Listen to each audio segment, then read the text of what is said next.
La inteligencia artificial ha llegado para quedarse y no se puede limitar. Pues eso parece. Ahora vamos a escuchar también sobre esta misma cuestión lo que nos dice Antonio Luis Flores, que es ingeniero de telecomunicaciones e ingeniero en electrónica, es biingeniero, vamos a decir, sí. Y además asesor de la Comisión Europea en inteligencia artificial. Hay quien habla que esto va a frenar el desarrollo de la IA en Europa frente a competidores como China o Estados Unidos. Hay quien dice que es una buena medida para regular este salvaje oeste en el que vivimos. Yo soy de la opinión segunda, básicamente porque la mayoría de desarrollos de inteligencia artificial necesitan un marco estable en el tiempo para que cualquier empresa, cualquier entidad seria adopte esa solución. Ninguna empresa adopta medidas en un marco donde la regulación es inexistente. Todo el mundo quiere un marco en el que pueda desenvolverse y pueda saber qué se puede hacer y qué no se puede hacer, y no adoptar una solución que hoy puede estar disponible porque no hay regulación, mañana o pasado sale una regulación y hay que desactivar esa solución. Por lo tanto, yo creo que es positivo para el desarrollo tecnológico que haya un marco regulatorio. Antonio Luis Flores viene a decirnos más o menos lo mismo, ¿no? O en la misma línea que Sonia Martín. Sí, podemos estar tranquilos tanto en cómo se va a desarrollar, digamos, la inteligencia artificial en beneficio nuestro, pero también que no se va a frenar, ¿no? Ha llegado para quedarse, lo decíamos antes, se va a desarrollar de un modo, pues eso, que nos beneficie en todo caso y que limite los riesgos de su uso o de sus acciones. ¿Riesgos? ¿Cuáles son o cuáles podrían ser? Claro, porque esta es una de las claves por las que se ha aprobado el reglamento europeo, ¿no? Porque si no hubiera riesgos, claro, no haría falta legislar. Vamos a escuchar de nuevo a Antonio Luis Flores.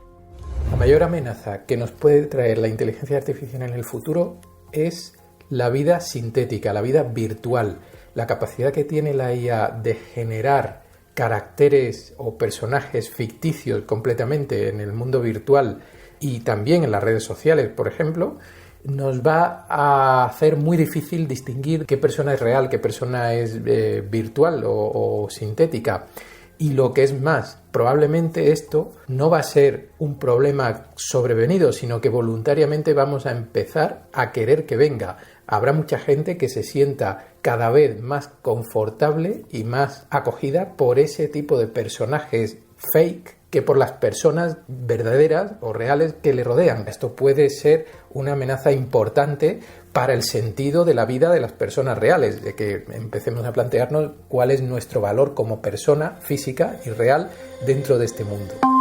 Claro, es que podría llegar un momento en que no sepamos a quién tenemos al otro lado de la pantalla o el teléfono, ¿no? Sí, esto además nos recuerda, sin llegar a los androides, pero aquella película de Bruce Willis, Los Sustitutos, no sé si la recordáis, que había gente que vivía recluida en su casa, se movía por el mundo con androides conectados remotamente y nadie sabía quién era quién. Sí. A ver, es diferente porque no se trataba de inteligencia artificial, pero recuerda un poco a todo esto en el peor sentido.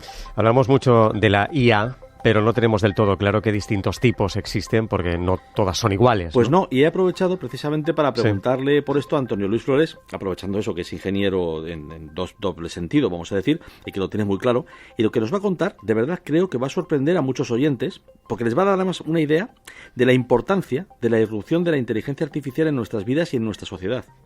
Podemos clasificar la inteligencia artificial en varios tipos. A mí me gusta hablar de tres, fundamentalmente, que son los grandes grupos. Una es la inteligencia generativa, que es la que vemos todos los días en ChatGPT o en DALL-E o en todas las herramientas que nos permiten generar contenidos usando inteligencia artificial.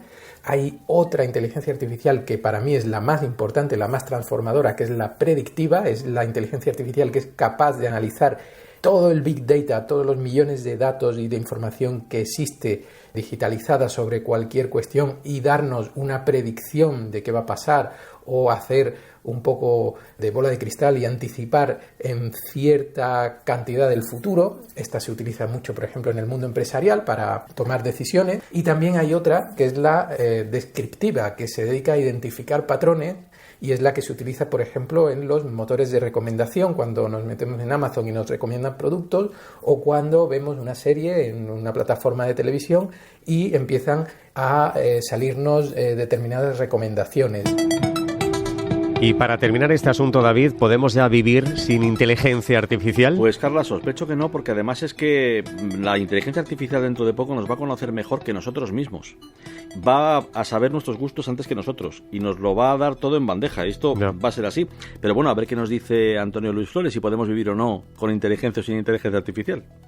va a ser muy difícil vivir sin inteligencia artificial, porque todo lo que tengamos a nuestro alrededor en cierta medida va a tener inteligencia artificial. Va a tener inteligencia artificial todas las tiendas y todos los servicios que disfrutemos, va a tener inteligencia artificial la propia administración pública, el banco, en el trabajo tendremos inteligencia artificial, en las escuelas, en todas partes, con lo cual prácticamente es imposible pensar un escenario en el que una persona pueda vivir sin utilizar inteligencia artificial. Hay un concepto incluso todavía más interesante, que es el de gemelo digital cognitivo.